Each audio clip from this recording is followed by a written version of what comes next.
Serialization of the Zany Time Travels of Warble McGorkle. Chapter 27 of 61. Warble's PsyOps against Santa Anna and the Mexican Army.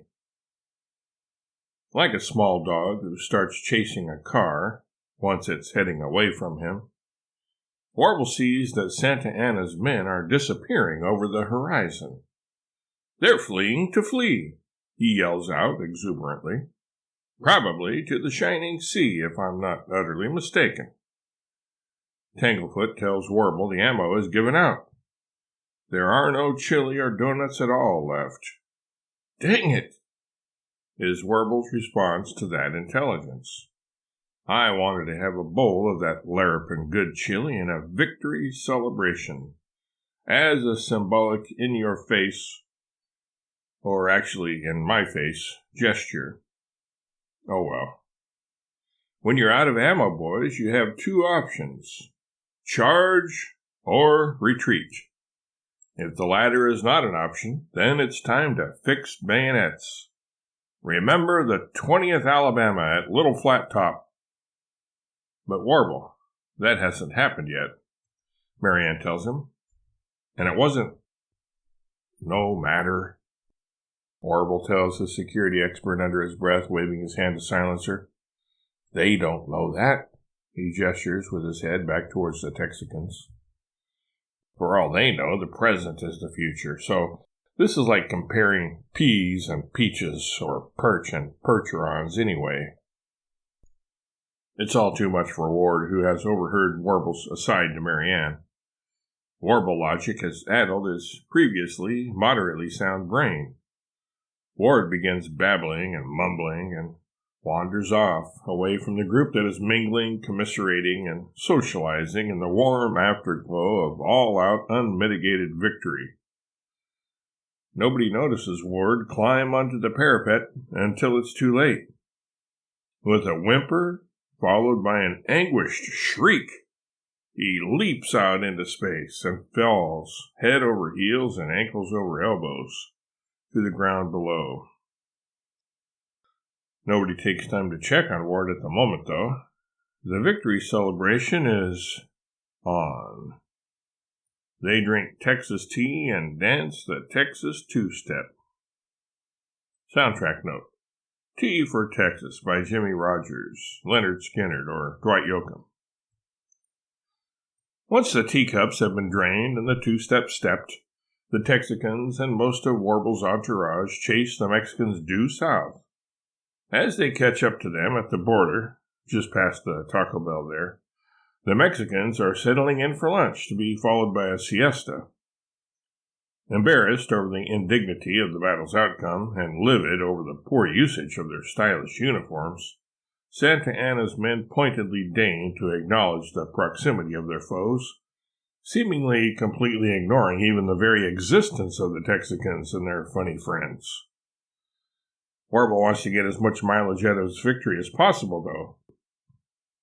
On an adrenaline high, his trash-talking reaches new heights of hubris, pinnacles of impudence, and depths of inimitable inanity. But there is a method to Warble's madness. He doesn't want this defeat to decline in significance in the eyes of the Mexicans as time passes, like a spring training baseball game does at the onset of fall. He wants the Mexicans to be so angry that they will fight like madmen the next time at San Jacinto and win by any means or nices necessary. Warble accomplishes his goal.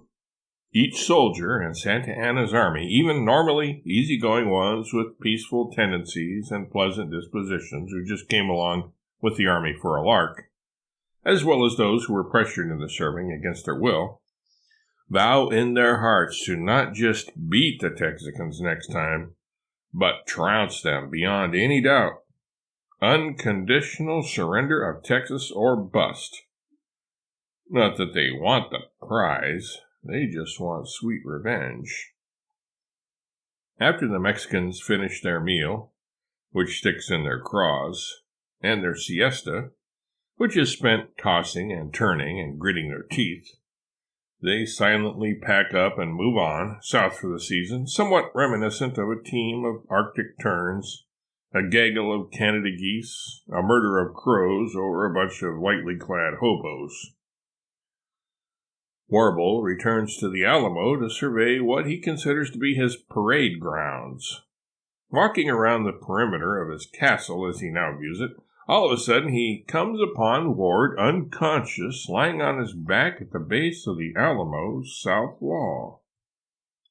Warble hopes Ward is not dead, because then he might have to help dig his grave, and/or be expected to tip the undertaker after the burial rites. And where would he find a replacement image consultant among these uncouth and barely civilized Texicans? Scarcely a one of them would know a cufflink from a handcuff, or a manicure from a manatee. Warble finds, though, much to his relief, that Ward is okay after all. A giant glob of congealed chili had broken his fall, and his head is resting on a day-old Texas-sized donut. As Ward sleeps soundly, Warble gazes wistfully upon the macabre scene. Typical image consultant, Warble says to no one in particular, stages his own dramatic and glorious demise, but then doesn't follow through with it. Chicken, probably. Comatose as he is, Ward is not in the least bothered by Warble's ramblings. His face is, at turns, angelic in peaceful repose, then scrunched up, as if concerned with the matter. Suddenly, Ward wakes up with a start. Chicken? Did I hear somebody say chicken? I'm famished. I could eat a horse. Well, I could eat just about anything right now. Anything but Texas chili and donuts, that is. How about an armadillo? I've heard they taste like chicken.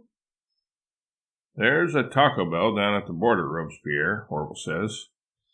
We need to go back there anyway, just to make sure Santa Anna isn't trying to sneak back over the imaginary line and get revenge before his time.